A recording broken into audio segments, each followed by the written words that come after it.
जय हिंद साथियों, स्वागत करता हूं आप सभी का अपने यूट्यूब चैनल स्टडी अड्डा केजीके के चैनल पर। साथियों, आज इस वीडियो में हम आपके लिए आरपीएफ कांस्टेबल और एसआई के लिए कुछ महत्वपूर्ण प्रश्न लेकर आए हैं। आज के जो क्वेश्चन है सभी क्वेश्चन सेलेक्टेड और इम्पोर्टेंट हैं जो आपसे सीधे आपको एग्जाम में देखने को मिलेंगे। तो वीडियो को अंत तक पूरा ध्यान से जरूर देखिएगा, क्योंकि मेरे दोस्तों आज का प्रत्येक क्वेश्चन आपके लिए सेलेक्टेड क्वेश्चन होने वाला है। तो बिना टाइम गवाए करते हैं वीडियो को स्टार्ट। आपका पहला क्वेश्चन है, खो खो की टीम में या खो खो की प्रत्येक टीम में खिलाड़ियों की संख्या होती है। ऑप्शन है आपके 12 खिलाड़ी होते हैं, 9 खिलाड़ी होते हैं, 7 खिलाड़ी होते हैं या 6 खिलाड़ी। तो क्वेश्चन आपसे पूछा जा रहा है, खो खो की टीम में कितने खिलाड़ी होते हैं। बहुत ज़्यादा इंपॉर्टेंट क्वेश्चन है। एक क्वेश्चन आपको खेलों से संबंधित देखने को और खिलाड़ियों से संबंधित देखने को जरूर ही मिल जाएगा। तो बताइएगा खो खो में, तो मेरे दोस्तों जो खो खो में आपके खिलाड़ियों की संख्या होती है वह आपके टोटल 12 खिलाड़ी होते हैं, मगर जो मैदान में तरते हैं यानी खेलते हैं वे आपके 9 खिलाड़ी होते हैं और 3 खिलाड़ी आपके अतिरिक्त होते हैं। तो इसमें बी विकल्प के साथ आपका बिल्कुल करेक्ट जवाब का रंग। बात करते हैं कुछ खेलों के बारे में जहां से आपसे क्वेश्चन पूछा जा सकता है। बात करते हैं हॉकी में कि हॉकी में कितने खिलाड़ी होते हैं। तो हॉकी में आपके कितने खिलाड़ी होते हैं, तो मेरे दोस्तों हॉकी में आपके कितने खिलाड़ी होते हैं, 11 खिलाड़ी होते हैं। बात करते हैं क्रिकेट में, तो क्रिकेट में भी आपके 11 खिलाड़ी होते हैं। बात करते हैं बैक्सबॉल में, तो बेसबॉल में आपके कितने खिलाड़ी होते हैं, 5 खिलाड़ी होते हैं। बात करते हैं कबड्डी में, बहुत ज़्यादा क्वेश्चन पूछा जाता है कि कबड्डी में आपके कितने खिलाड़ी होते हैं। तो मेरे दोस्तों कबड्डी में आपके 7 खिलाड़ी होते हैं। बात करते हैं कि आपके जो पोलो होता है, पोलो जो होता है उसमें आपके कितने खिलाड़ी होते हैं। पोलो बहुत ज़्यादा एग्जाम में पूछा जाता है। मैं मानता हूं कि पोलो आपसे भी पूछा जा सकता है कि पोलो में कितने खिलाड़ी होते हैं। तो मेरे दोस्तों पोलो में जो खिलाड़ी होते हैं वह आपके 4 खिलाड़ी होते हैं और एक आता है आपका वाटर पोलो। तो वाटर पोलो में जो होते हैं आपके 7 खिलाड़ी होते हैं। बात करते हैं फुटबॉल को लेकर कि फुटबॉल में कितने खिलाड़ी होते हैं। तो फुटबॉल में मेरे दोस्तों आपके 11 खिलाड़ी होते हैं। और वॉलीबॉल जो होती है आपकी वॉलीबॉल, तो वॉलीबॉल में आपके कितने खिलाड़ी होते हैं, वॉलीबॉल में आपके 6 खिलाड़ी होते हैं। बहुत ज़्यादा क्वेश्चन यहाँ से क्वेश्चन पूछे जाते हैं। क्वेश्चन आपसे पूछा गया था खो खो की टीम में कितने खिलाड़ियों की संख्या है, तो इसमें मेरे दोस्तों आपके 9 खिलाड़ी होते हैं। बात करते हैं हॉकी में खिलाड़ियों की संख्या, तो हॉकी में आपके 11 खिलाड़ी होते हैं। क्रिकेट में आपके कितने खिलाड़ी होते हैं, तो क्रिकेट में आपके 11 खिलाड़ी होते हैं। बास्केटबॉल में आपके 5 खिलाड़ी होते हैं। कबड्डी में आपके 7 खिलाड़ी होते हैं। पोलो में आपके 4 खिलाड़ी होते हैं। और बात करते हैं वॉलीबॉल में, तो आपके 7, फुटबॉल में 11 और आपके किसमें बास्केटबॉल में 7 हो जाएंगे और वॉलीबॉल में आपके 6 खिलाड़ी होते हैं। तो आपको इनके सभी के बारे में पता होना चाहिए कि कौन से खिलाड़ी कौन सी खेल में कितने खिलाड़ी होते हैं, क्योंकि यहाँ से आपको क्वेश्चन जरूर ही देखने को मिलता है। 100% यहाँ से एक क्वेश्चन पूछा जाता है, तो आपको इन क्वेश्चनों के बारे में पता होना चाहिए। अगर मेरे प्यारे साथियों आप भी हमारे चैनल पर नए हो, चैनल को सब्सक्राइब, वीडियो को लाइक और अपने दोस्तों के पास वीडियो को शेयर करना ना भूलें। और इस जो वीडियो की जो आपका जो प्रैक्टिस सेट है इसकी जो पीडीएफ पाना चाहते हो, तो इस पीडीएफ का जो आपका लिंक है वीडियो के डिस्क्रिप्शन में दिया है, वहां से जाकर आप डाउनलोड कर सकते हो। और हमारे टेलीग्राम चैनल पर भी इस वीडियो का लिंक आपको दिया गया है, जहाँ पर हमारे सभी जो अभी तक के प्रैक्टिस सेट हुए हैं सभी को लिंक आपको जो है हमारे टेलीग्राम चैनल पर मिल जाएगा। बिल्कुल फ्री में, आपको कोई भी इसके लिए चार्ज नहीं देना पड़ेगा। वहां से जाकर आप क्या कर सकते हो, इनको आपकी जो प्रत्येक पीडीएफ है उसको आप डाउनलोड भी कर सकते हो। चैनल को सब्सक्राइब करना ना भूलें, क्योंकि मेरे दोस्तों हम आपके लिए सेलेक्टेड से सेलेक्टेड वीडियो लेकर आते हैं। अगला क्वेश्चन है आपका, भारतीय संविधान का कौन सा अनुच्छेद संघ की कार्यपालिका शक्ति से संबंधित है। ऑप्शन है अनुच्छेद 40, अनुच्छेद 53, अनुच्छेद 43 या अनुच्छेद 54। तो बताइएगा भारतीय संविधान का कौन सा अनुच्छेद संघ ऐसा है जो कार्यपालिका की शक्ति से संबंधित है। तो मेरे दोस्तों अनुच्छेद, इसमें क्या हो जाएगा, अनुच्छेद 53 आपका बिल्कुल करेक्ट जवाब होगा, जिसमें कहा गया है कि जो संघ की कार्यपालिका होगी उसकी शक्ति राष्ट्रपति के पास होगी। बात करते हैं आर्टिकल 40, आपसे बहुत ज्यादा एग्जाम में पूछा जाता है। तो आर्टिकल 40 में जो दिया गया है वह आपका ग्राम पंचायतों का गठन आपको दिया गया है। तो क्वेश्चन पूछा गया था भारतीय संविधान का कौन सा अनुच्छेद ऐसा है जो संघ की कार्यकारिणी की संबंधित है। तो इसमें अनुच्छेद आपका 53 हो जाएगा, जिसमें आपको दिया गया है कि संघ की सभी कार्यपालिका की शक्ति आपकी राष्ट्रपति के पास होगी। बी विकल्प के साथ इसमें आपका बिल्कुल करेक्ट जवाब हो जाएगा। अगला क्वेश्चन देखते हैं। अगला क्वेश्चन इंपॉर्टेंट क्वेश्चन है आपका, विश्व तंबाकू निषेध दिवस प्रत्येक वर्ष को बनाया जाता है। मतलब आपसे क्वेश्चन पूछा गया है विश्व तंबाकू निषेध दिवस। तो मेरे दोस्तों जो 2024 में एग्जाम होने वाले हैं उनमें किसी ना किसी एग्जाम में आपको यह क्वेश्चन जरूर देखने को मिलेगा। ऑप्शन है 31 मई को, 30 जून को, 30 जुलाई को या 30 मई को। तो बताइए विश्व तंबाकू निषेध दिवस। तो मेरे दोस्तों जो विश्व तंबाकू निषेध दिवस है वह आपका कब बनाया जाता है? तो सही जवाब होगा 31 मई को।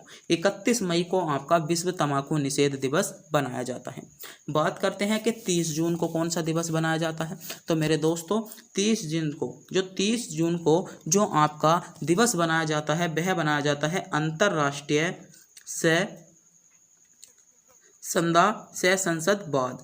अंतर्राष्ट्रीय जो संसदवाद का दिवस बनाया जाता है 30 जून को बनाया जाता है, जो आपका इंपॉर्टेंट क्वेश्चन है, बहुत ज़्यादा पूछा गया है। और अंतर्राष्ट्रीय जो बात करते हैं 30 जुलाई को कौन सा दिवस बनाया जाता है? तो अंतर्राष्ट्रीय मित्रता दिवस। अंतर्राष्ट्रीय मित्रता दिवस आपका जो बनाया जाता है 30 जुलाई को बनाया जाता है। और हिंदी पत्रिका संपादक दिवस जो बनाया जाता है वह आपका 30 मई को बनाया जाता है। तो क्वेश्चन आपसे पूछा गया था विश्व तंबाकू निषेध दिवस किस प्रतिवर्ष किस तिथि को बनाया जाता है? तो 31 मई इसका बिल्कुल करेक्ट जवाब हो जाएगा। अगला क्वेश्चन है आपका, निम्नलिखित में से कौन 2 ओलंपिक पद जीतने वाली भारत की प्रथम महिला बनी है? ऑप्शन है हिमा दास, पीवी सिंधु, साइना नेहवाल या मनिका बत्रा। तो बताइएगा। तो निम्नलिखित में से जो ओलंपिक में पदक जीतने वाली महिला बनी है वह आपकी पीवी सिंधु बनी है, यानी बी विकल्प के साथ इसमें आपका बिल्कुल करेक्ट जवाब होगा।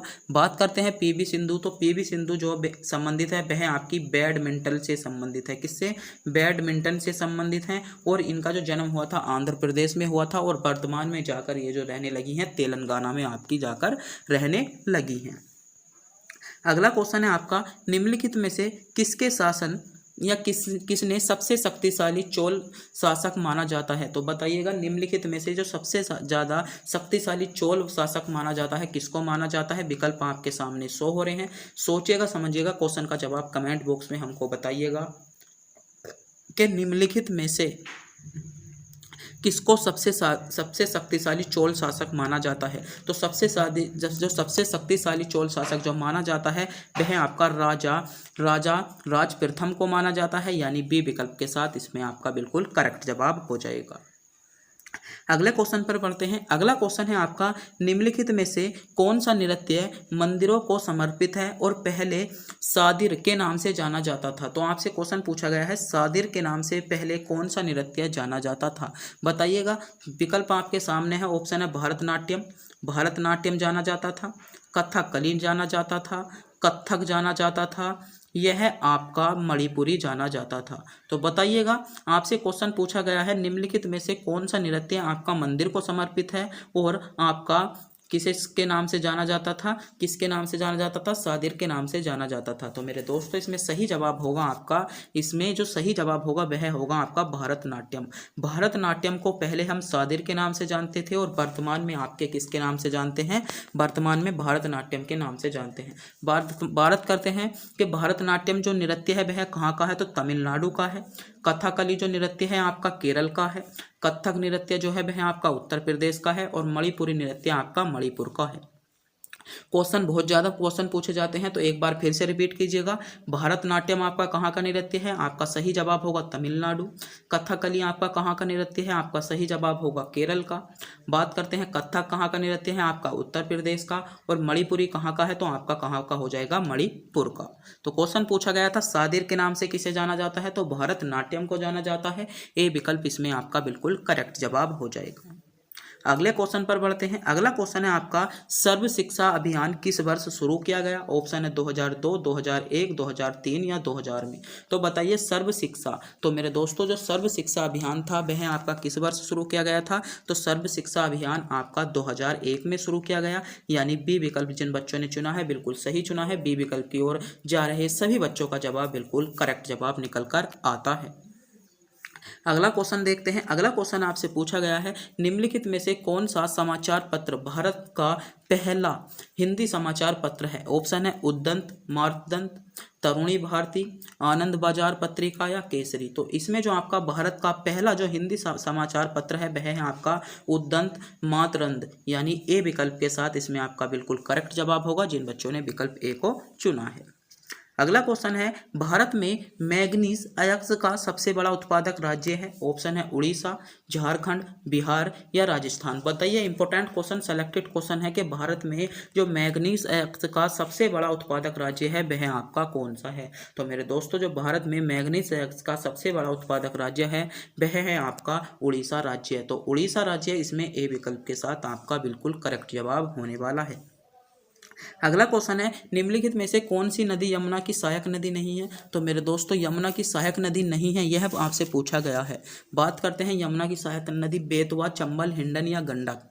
तो बताइए, तो यमुना की जो सहायक नदी नहीं है वह मेरे दोस्तों गंडक आपकी यमुना की सहायक नदी नहीं है। कौन सी? गंडक नदी, डी विकल्प के साथ इसमें आपका करेक्ट जवाब होगा। बात कर लेते हैं हम इनकी थोड़ी सी स्थिति के बारे में, ठीक है, कौन सी नदी कहाँ से निकलती है। तो बात करते हैं पहले चंबल नदी के। तो चंबल नदी जो निकलती है वह आपका जाना पावा पर्वत से निकलती है। कहाँ से? चंबल नदी आपका जाना पावा पर्वत से निकलती है। बात करते हैं हिंडन नदी की। तो हिंडन नदी जो निकलती है वह आपकी सहारनपुर जिले के पास शिवालिक, जो हिमालय की शिवालिक श्रेणी है वहाँ से निकलती है। बात करते हैं गंडक बेतवा नदी की। तो बेतवा नदी जो निकलती है वह आपकी जो निकलती है एमपी से निकलती है। और गंडक नदी से बहुत प्यारा क्वेश्चन आपसे पूछा जाता है कि गंडक नदी को जो जाना जाता है वह आपका नारायणी, बहुत इंपॉर्टेंट क्वेश्चन है कि नारायणी नदी के नाम से किसे जाना जाता है? तो गंडक नदी को ही नारायणी नदी के नाम से जाना जाता है। अगला क्वेश्चन है आपका बहुत ही ज़्यादा सेलेक्टेड क्वेश्चन है आपका 2024 में आपको जरूर किसी न किसी एग्जाम या आपके एग्जाम में देखने को मिलेगा। भारतीय मानक समय ग्रीनविच मध्य से आगे है। ऑप्शन है 2 घंटे, 3 घंटे 45 मिनट, 7 घंटे 15 मिनट, 3 घंटे 5 घंटे 30 मिनट। तो सही जवाब होगा जो भारत मानक समय जो आपका ग्रीनविच मध्य जो समय से आगे है वह मेरे दोस्तों आपका 5 घंटे 30 मिनट है, यानी डी विकल्प के साथ इसमें आपका बिल्कुल करेक्ट जवाब होने वाला है। अगला क्वेश्चन है, भारत में प्रसिद्ध गोल गुम्बद कहाँ स्थित है? ऑप्शन है चित्तौड़गढ़ में, औरंगाबाद में, अजमेर में या बीजापुर में। तो भारत में स्थित जो गोल गुम्बद है, जो भारत का सबसे बड़ा गुम्बद है वह आपका बीजापुर में स्थित है। बात करते हैं गोल गुम्बद किसका समाधि है? तो सुल्तान मोहम्मद आदिल शाह की, किसकी? गोल गुम्बद की जो स्थापना की गई थी, जो बनाया गया था वह आपका 1556 में बनाया गया था। और बात करते हैं किसकी समाधि है? तो सुल्तान की, किसकी? सुल्तान मोहम्मद आदिल शाह, सुल्तान मोहम्मद आदिल शाह की उपाधि जो है वह आपकी जो समाधि स्थल है या मकबरा है वो आपका गोल गुम्बद है। तो क्वेश्चन पूछा जा सकता है, भारत में स्थित गोल गुम्बद आपका बीजापुर में, जिसका निर्माण आपका 1556 में किया था, और सुल्तान मोहम्मद आदिल शाह का क्या है? यह आपका समाधि स्थल या मकबरा है। अगला क्वेश्चन आपका, किस अधिनियम ने भारतीय परिषद को समाप्त किया? ऑप्शन है चार्टर अधिनियम 1853, बात है भारत सरकार अधिनियम 35। आपका बिल्कुल करेक्ट जवाब होगा कि भारतीय शासन परिषद को इसने क्या कर दिया था? समाप्त कर दिया था। अगला क्वेश्चन है आपका, उत्तर प्रदेश में जो राज्यसभा की सीटें हैं वे आपकी कितनी हैं? तो उत्तर प्रदेश में राज्यसभा की सीटें आपकी 31 हैं। बात करते हैं उत्तर प्रदेश में लोकसभा की सीटें। तो उत्तर प्रदेश में जो लोकसभा की सीटें हैं वह मेरे दोस्तों आपकी 80 सीटें हैं, और आपकी राज्यसभा की 31 सीटें आपकी करेक्ट जवाब होगा।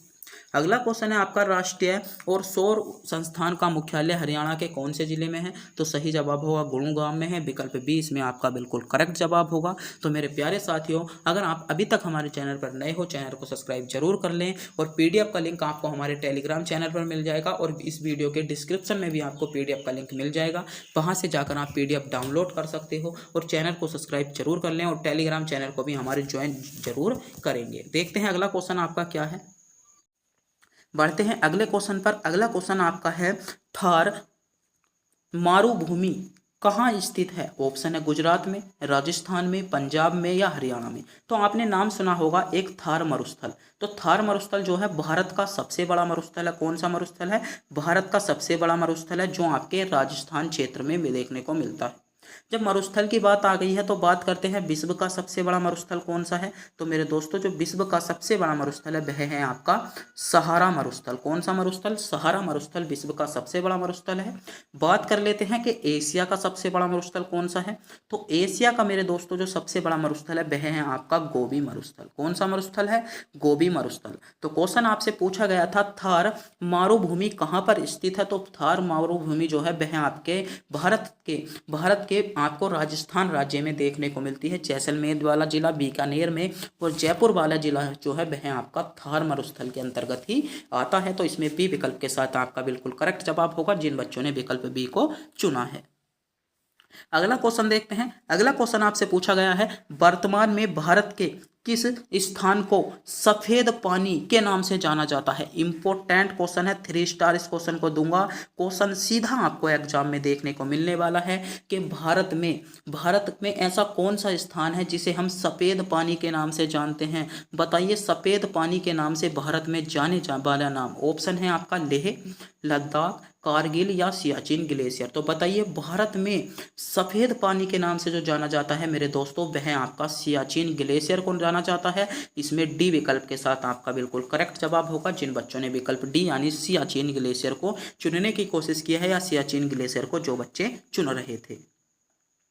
अगला क्वेश्चन है आपका लक्षद्वीप समूह कहाँ स्थित है। ऑप्शन है अरब सागर में, बंगाल की खाड़ी में, हिंद महासागर में या इनमें से कोई नहीं। तो विकल्प आपके सामने शो हो रहे हैं। सोचिएगा समझिएगा कमेंट बॉक्स में बताइएगा कि लक्षद्वीप जो समूह है वह आपका कहाँ पर स्थित है। तो मेरे दोस्तों जो लक्षद्वीप समूह है वह आपका कहाँ पर है। तो लक्षद्वीप समूह आपका अरब सागर में है। और कई बार क्वेश्चन पूछ लिया गया है कि भारत किस महासागर के गोद में है। तो भारत जो है वह आपका हिंद महासागर की गोद में है। तो क्वेश्चन आपका लक्षद्वीप से संबंधित था। ए विकल्प इसमें आपका बिल्कुल करेक्ट जवाब हो जाएगा। अगला क्वेश्चन है आपका निम्नलिखित में से कौन सा दिन अंतर्राष्ट्रीय विकलांगता दिवस के रूप में बनाया जाता है। इंपॉर्टेंट क्वेश्चन, बार बार रिपीट क्वेश्चन होता है कि निम्नलिखित में से ऐसा कौन सा दिन है जो आपका अंतर्राष्ट्रीय विकलांगता दिवस के रूप में बनाया जाता है। ऑप्शन है 1 दिसंबर को, 3 दिसंबर, 25 दिसंबर या 31 दिसंबर। तो जो हम राष्ट्रीय विकलांगता दिवस के रूप में बनाते हैं हम आपको 3 दिसंबर को बनाते हैं। और 1 दिसंबर किस रूप में बनाया जाता है। तो 1 दिसंबर आपका विश्व एड्स दिवस जो आपका बहुत ज़्यादा एग्जाम में पूछा जाता है। विश्व एड्स दिवस कब बनाया जाता है। तो विश्व एड्स दिवस आपका 1 दिसंबर को बनाया जाता है। तो क्वेश्चन मेरे साथियों आपसे पूछा गया था अंतर्राष्ट्रीय विकलांगता दिवस आपका 3 दिसंबर। बी विकल्प के साथ आपका बिल्कुल करेक्ट जवाब हो जाता है। अगला क्वेश्चन है मेरे दोस्तों आपका हरिश्चंद्र के लेखक कौन है। ऑप्शन है हरिशेन, बाणभट्ट, अरम सिंह या कालिदास। तो हरिश्चरित्र जो आपकी हर्षचरित्र जो पुस्तक है उसके लेखक आपके कौन है। तो उसके लेखक कौन हो जाएंगे। आपका सही जवाब होगा कौन है। तो बाणभट्ट इसमें बी विकल्प के साथ आपका करेक्ट जवाब होगा। कई बार क्वेश्चन पूछा जाता है कि बाणभट्ट जो थे वे किसके दरबारी कवि थे। तो बाणभट्ट जो कवि थे वह आपके हर्षवर्धन के कवि थे। इंपॉर्टेंट क्वेश्चन है ये कि बाणभट्ट किसके दरबारी कवि थे। तो बाणभट्ट जो थे आपके हर्षवर्धन के दरबारी कवि थे। और इनकी दो पुस्तक जो इंपॉर्टेंट पुस्तक है हरिश्चरित्रम और कदम्बरी। इंपॉर्टेंट क्वेश्चन है, कई बार हिंदी में क्वेश्चन पूछ लिया जाता है कि कदम्बरी और हरिश्चरित्र जो पुस्तक है वह किसकी है। तो वह आपकी बाणभट्टी इसमें आपका बिल्कुल करेक्ट जवाब होगा। अगला क्वेश्चन है आपका नाट्य शास्त्र के रचयिता कौन है। ऑप्शन है भरत मुनि, नारद मुनि, झुंड मुनि या व्यास मुनि। बताइएगा, सोचिएगा, समझिएगा। आपसे क्वेश्चन पूछा गया है कि नाट्य शास्त्र। तो मेरे दोस्तों जो नाट्य शास्त्र के आपके रचयिता हैं वह आपके भरत मुनि हैं। ए विकल्प जिन बच्चों ने चुना है बिल्कुल सही चुना है। ए विकल्प की ओर जा रहे सभी बच्चों का जवाब बिल्कुल करेक्ट जवाब हो जाएगा। अगर मेरे प्यारे साथियों आप भी हमारे चैनल पर नए हो तो चैनल को सब्सक्राइब, वीडियो को लाइक जरूर कीजिएगा क्योंकि हम आपके लिए गोल्डन क्वेश्चन के साथ एक वीडियो लेकर आते हैं। अगला क्वेश्चन है आपका राष्ट्रीय गान जन गण मन सर्वप्रथम कब और कहां पर गाया गया। ऑप्शन है 1911 में कोलकाता में, 1950 में दिल्ली में, 1931 में कोलकाता में या 1996 में कोलकाता में। तो बताइएगा जो आपका राष्ट्रीय गान है जन गण मन वह सर्वप्रथम कहां पर गाया गया था। तो मेरे दोस्तों जो आपका राष्ट्रीय गान है जन गण मन वह सर्वप्रथम आपका कहां पर गाया गया था। तो सही जवाब होगा 1911 में आपका कोलकाता में गाया गया था जब आपका बंगाली और हिंदी भाषा का अधिवेशन हुआ था उस टाइम पर भारत में क्या राष्ट्रीय गान जन गण मन को गाया गया था। इसमें ए विकल्प के साथ आपका बिल्कुल करेक्ट जवाब होगा जिन बच्चों ने विकल्प ए को चुना है। अगला क्वेश्चन देखते हैं। अगला क्वेश्चन बहुत ही ज्यादा सेलेक्टेड क्वेश्चन, इंपॉर्टेंट क्वेश्चन, 100% इस क्वेश्चन के आने के चांसेस हैं। क्वेश्चन है भारत रत्न सम्मान प्रदान करने वाली प्रथम महिला है। ऑप्शन है मदर टेरेसा, लता मंगेशकर, इंदिरा गांधी या सरोजिनी नायडू। तो बताइएगा, विकल्प आपके सामने शो हो रहे हैं, सोचिएगा समझिएगा, कमेंट बॉक्स में हमको बताइएगा। भारत रत्न सम्मान प्राप्त करने वाली भारत की प्रथम महिला कौन बनी है। तो मेरे दोस्तों, जो भारत रत्न प्राप्त किया है प्रथम महिला जो बनी है वह आपकी कौन बनी है, इंदिरा गांधी। इंदिरा गांधी भारत में प्रथम रत्न क्या है, भारत रत्न प्राप्त करने वाली महिला बनी है। जिनको जो भारत रत्न मिला था वह आपका 1971 में मिला था। कब मिला था? इंदिरा गांधी को जो आपका भारत रत्न दिया गया था 1971 में दिया गया था और पहली महिला बनी है। बात कर लेते हैं मदर टेरेसा को। तो मदर टेरेसा को जो मेरे दोस्तों आपका भारत रत्न मिला था वह आपका 1980 में मिला था। बहुत ज़्यादा क्वेश्चन पूछा जाता है। और इन्हें एक नोबेल पुरस्कार और दिया गया था शांति के मामले में। वह कब मिला था? तो वह आपको 1 साल पहले मिल गया था इनको 1979 में। कब मिल गया था? 1979 में। बात कर लेते हैं लता मंगेशकर को कि लता मंगेशकर को आपका जो मिला था भारत रत्न कब मिला था। तो लता मंगेशकर को जो मिला था भारत रत्न वह आपका 2001 में मिला था। और लता मंगेशकर से संबंधित बहुत ही इंपॉर्टेंट क्वेश्चन है कि स्वर कोकिला के नाम से किसे जानते हैं। तो स्वर कोकिला के नाम से भी किसको जानते हैं? तो स्वर कोकिला के नाम से भी लता मंगेशकर को जानते हैं। तो ये क्वेश्चन आपके बहुत इंपॉर्टेंट क्वेश्चन है। क्वेश्चन पूछा जाता है कि मदर टेरेसा को भारत रत्न कब मिला। तो 1980 में मदर टेरेसा को भारत रत्न मिला। लता मंगेशकर को कब मिला? तो 2001 में लता मंगेशकर को भारत रत्न मिला। इंदिरा गांधी को भारत रत्न कब मिला? तो इंदिरा गांधी को भारत रत्न जो मिला था 1900 कब मिला था? 1971 में मिला। बात कर लेते हैं सरोजिनी नायडू को, कोई अभी भारत रत्न नहीं मिला था। बात करते हैं कि सरोजिनी नायडू कौन थी। तो सरोजिनी नायडू जो थी भारत की प्रथम राज्यपाल बनने वाली महिला जो थी वह आपकी सरोजिनी नायडू ही थी। इसमें आपका डी विकल्प करेक्ट जवाब। तो क्वेश्चन आपसे पूछा गया था भारत रत्न सम्मान प्राप्त करने वाली प्रथम महिला कौन है। तो इंदिरा गांधी, सी विकल्प के साथ आपका इसमें बिल्कुल करेक्ट जवाब होगा। अगला क्वेश्चन है आपका भारत में पोलो खेल का प्रचलन किसने प्रारंभ किया। तो सही जवाब होगा जो भारत में जो पोलो खेल का जो प्रचलन किया था वह आपका तुर्कों ने किया था। तो तुर्कों ने किया था, तो इसमें सी विकल्प के साथ आपका बिल्कुल करेक्ट जवाब होने वाला है। अगले क्वेश्चन देखते हैं। अगला क्वेश्चन है आपका भारत का संविधान लागू होने तक स्वतंत्रता के पश्चात इसका शासन किसके अंतर्गत चला था। जब आपका भारतीय संविधान लागू होने तक, जो भारत का संविधान लागू होने तक जब अपना देश स्वतंत्र हो गया था तो उस पश्चात जो शासन चला था किसके अंतर्गत चला था। ऑप्शन है भारतीय नेताओं के परामर्श के बने कानून द्वारा। तो बिल्कुल गलत जवाब होगा इंग्लैंड के संविधानानुसार। तो क्योंकि अंग्रेजों को तो गोरों को तो हमने बिल्कुल ही खत्म कर दिया था। 2 विकल्प आपके बिल्कुल गलत हो जाएंगे। अगला है 1935 के भारत सरकार अधिनियम द्वारा। तो ये जवाब बिल्कुल सही जवाब है आपका। जो जब भारत का संविधान लागू होने से पहले जब हमारा भारत स्वतंत्र हो गया था तो उसका शासन जो चला था वह आपका 1935 के भारत सरकार अधिनियम के अनुसार चला था। इसमें सी विकल्प के साथ आपका बिल्कुल करेक्ट जवाब हो जाएगा।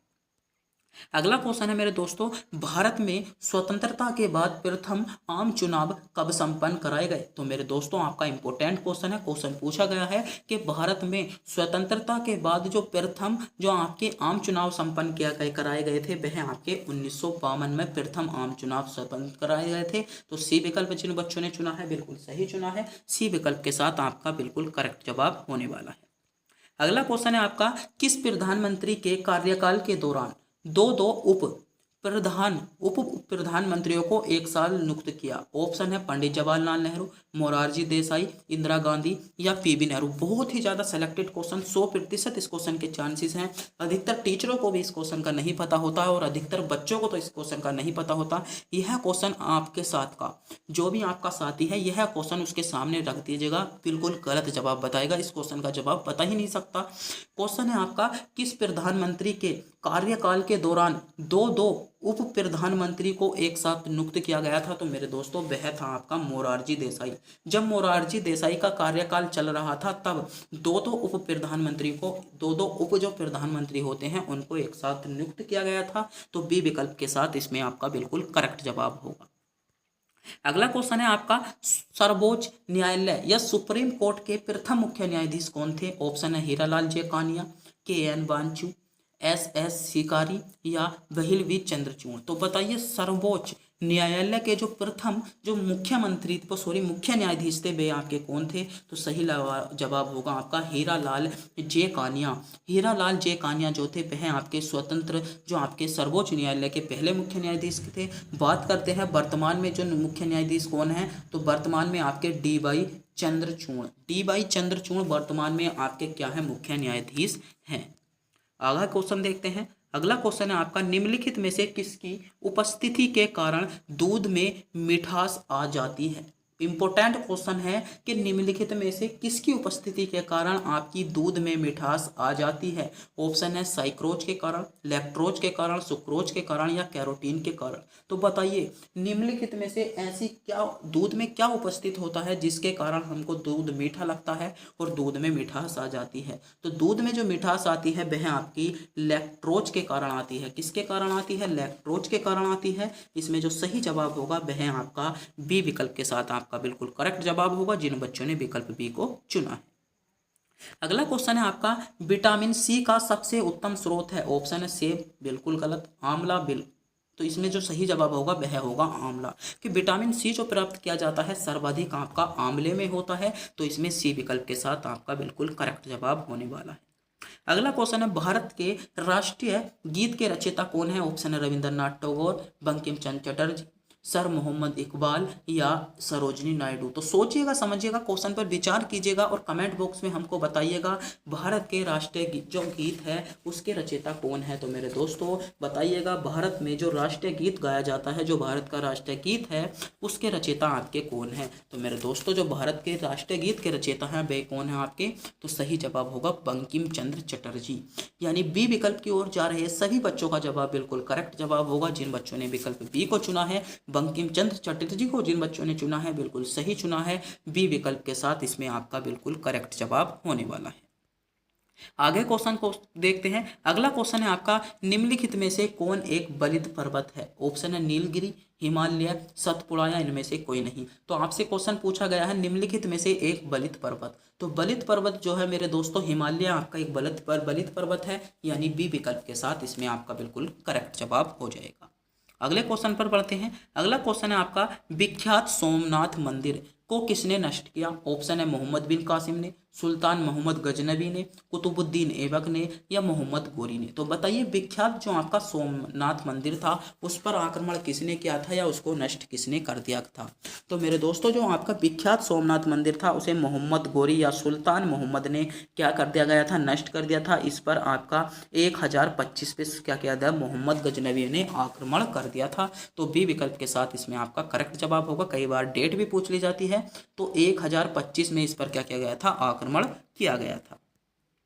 अगला क्वेश्चन है आपका, त्रिपिटक धार्मिक ग्रंथ है? ऑप्शन है जैनों के, हिंदुओं के, मुसलमानों के या बौद्धों के। तो अगर आपने जो आपका प्राचीन इतिहास है गौर से पढ़ा होगा तो उसमें क्वेश्चन पूछा जाता है कि त्रिपिटक धार्मिक ग्रंथ। तो मेरे दोस्तों जो त्रिपिटक धार्मिक ग्रंथ हैं वे हैं आपके बौद्धों के, यानी डी विकल्प के साथ इसमें आपका बिल्कुल करेक्ट जवाब हो जाएगा।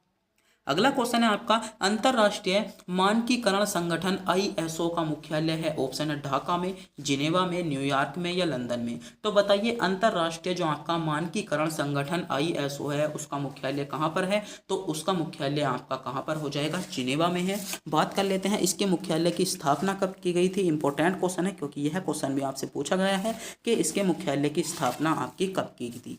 तो इसके मुख्यालय की स्थापना आपकी कब की गई थी? 1945 में की गई थी। बात कर लेते हैं जिनेवा कहाँ की राजधानी है। तो जिनेवा आपकी स्विट्जरलैंड की राजधानी है। बात करते हैं ढाका तो कहाँ की है? बांग्लादेश की है। और लंदन आपकी कहाँ की राजधानी है? आपकी ब्रिटेन की है। तो एक राजधानी बचती है न्यूयॉर्क।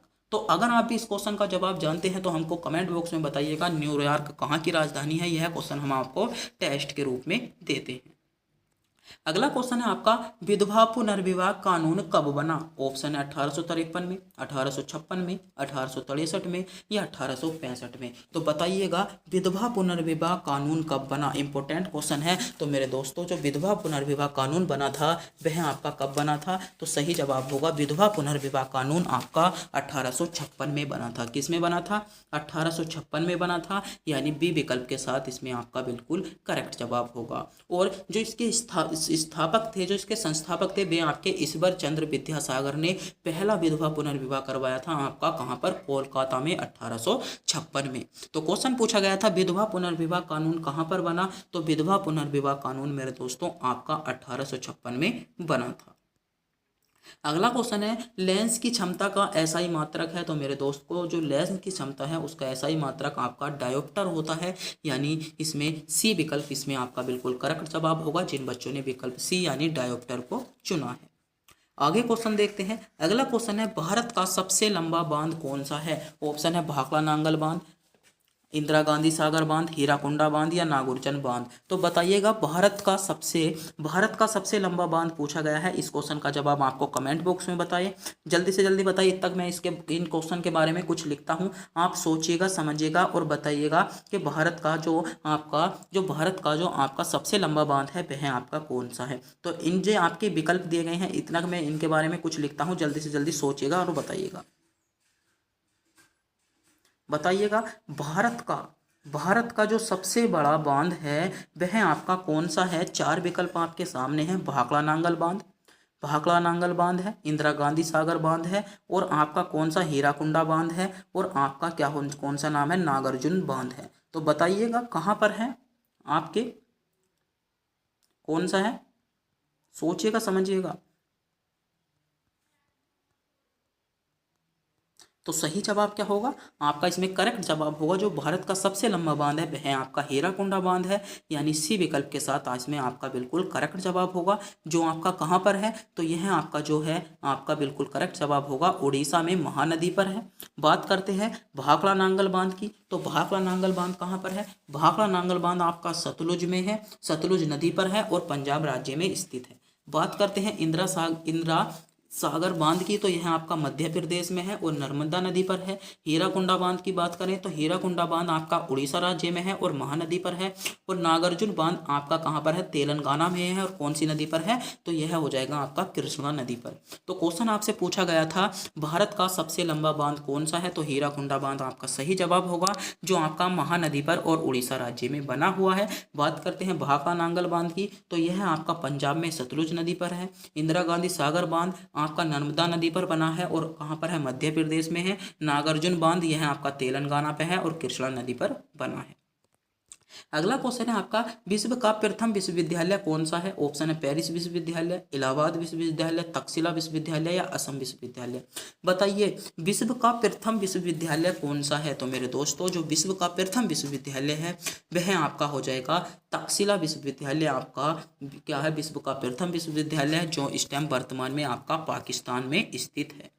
अगला क्वेश्चन आपसे पूछा गया है, भारत का सबसे ऊंची मीनार कौन सी है? ऑप्शन है चार मीनार, कुतुब मीनार, झूलता मीनार या शहीद मीनार। तो बताइए भारत की जो सबसे बड़ी मीनार है वह आपकी कौन सी है? बताइए, आपके विकल्प आपके सामने है, सोचिएगा, समझिएगा, कमेंट बॉक्स में हमको बताइएगा कि भारत की सबसे बड़ी मीनार है वह आपकी कौन सी है। विकल्प आपके सामने शो हो रहे हैं, बताइएगा। इतना मैं इनके जगह के बारे में लिख देता हूँ कि कौन सा कहाँ पर स्थित है। तो बताइए। तो सही जवाब होगा जो भारत में जो सबसे ऊंची मीनार है वह आपकी कुतुब मीनार है, जो आपकी मेहरौली दिल्ली में स्थित है। बात करते हैं चार मीनार, तो चार मीनार आपकी हैदराबाद में स्थित है। बात करते हैं झूलता मीनार, तो झूलता मीनार आपकी अहमदाबाद में स्थित है। बात करते हैं शहीद मीनार को लेकर, तो शहीद मीनार जो है आपकी कोलकाता में स्थित है। तो कई बार क्वेश्चन इनकी स्थिति को लेकर भी पूछा गया है। तो चार मीनार आपकी हैदराबाद में होगी, कुतुब मीनार आपकी दिल्ली में होगी, झूलता मीनार आपकी कहाँ पर है? तो आपका अहमदाबाद में है, और शहीद मीनार आपकी कहाँ पर है? कोलकाता में है। तो यहाँ से भी आपसे क्वेश्चन पूछे जा सके हैं और बहुत ज़्यादा क्वेश्चन पूछे जाते भी हैं। अगला क्वेश्चन है आपका, विंध्याचल और सतपुड़ा पहाड़ी के बीच से होकर बहने वाली नदी। ऑप्शन है नर्मदा नदी, सिंधु नदी, कोसी नदी या गोदावरी नदी। तो विंध्याचल और जो सतपुड़ा की पहाड़ियों के बीच से होकर नदी बहती है वह आपकी नर्मदा नदी बहती है। ए विकल्प के साथ इसमें आपका बिल्कुल करेक्ट जवाब होगा। अगला क्वेश्चन है निम्नलिखित नृत्य शैलियों में से किसका उद्गम पूर्वी भारत में हुआ है। तो बताइएगा पूर्वी भारत में किसका उद्गम हुआ है। विकल्प आपके सामने है कि पूर्वी भारत में जो आपका उद्गम हुआ था वह किसका हुआ है, भरतनाट्यम का या कथकली का या आपका कुचिपुड़ी का या आपका क्या है मणिपुरी का। तो आपसे क्वेश्चन पूछा गया है पूर्वी भारत में, तो पूर्वी भारत में जो उद्गम हुआ था किसका हुआ है। तो बात करते हैं पहले भरतनाट्यम की। तो भरतनाट्यम जो आपका नृत्य होता है वह आपका तमिलनाडु में होता है।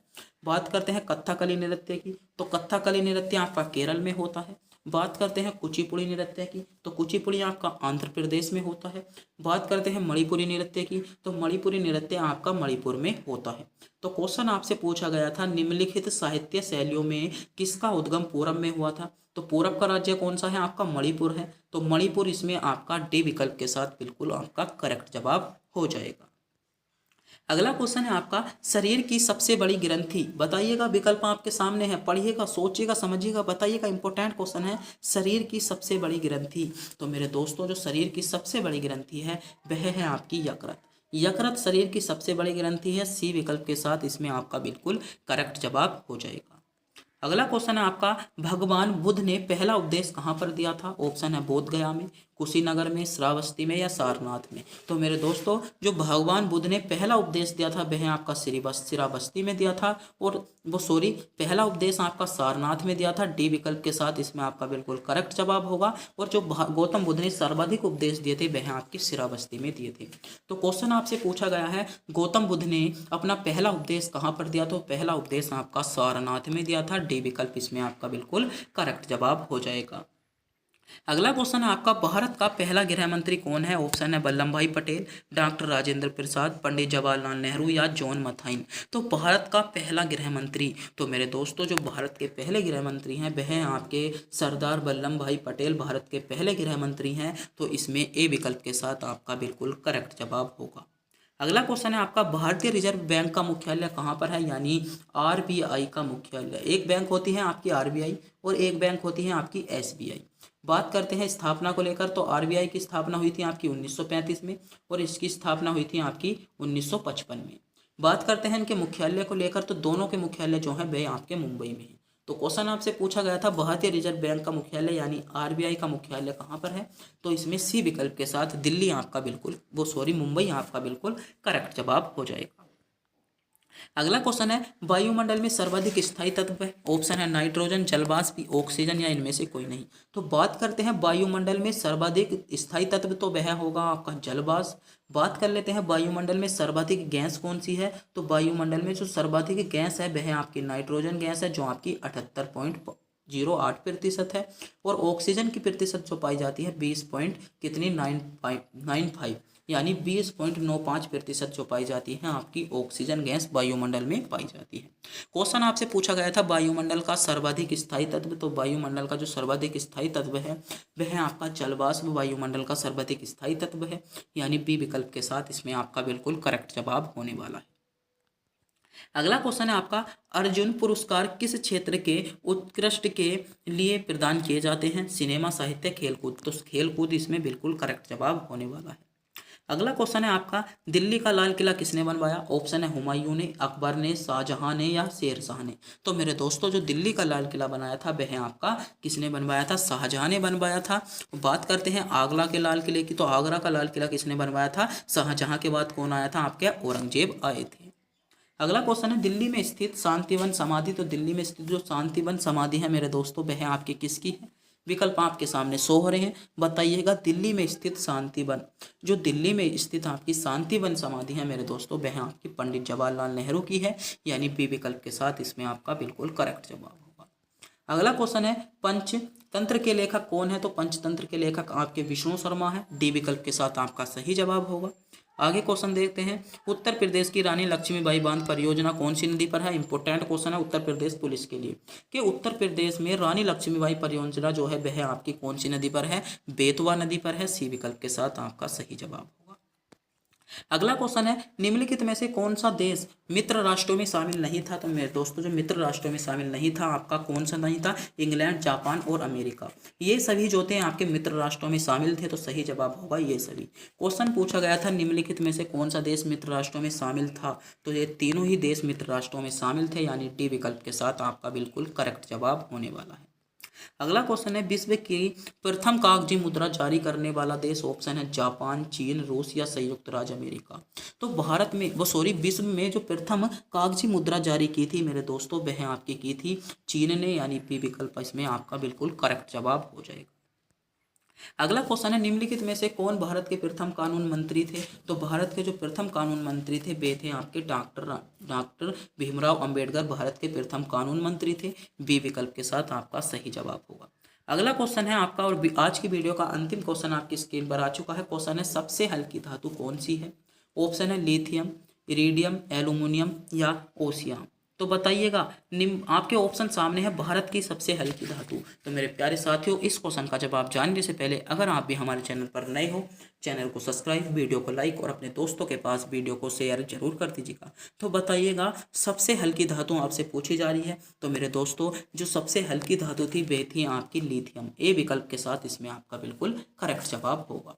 तो तब तक के लिए मिलते हैं अगली वीडियो में। अगर आपको वीडियो अच्छी लगी हो तो वीडियो को लाइक, चैनल को सब्सक्राइब और अपने दोस्तों के पास वीडियो को शेयर जरूर कर दीजिएगा।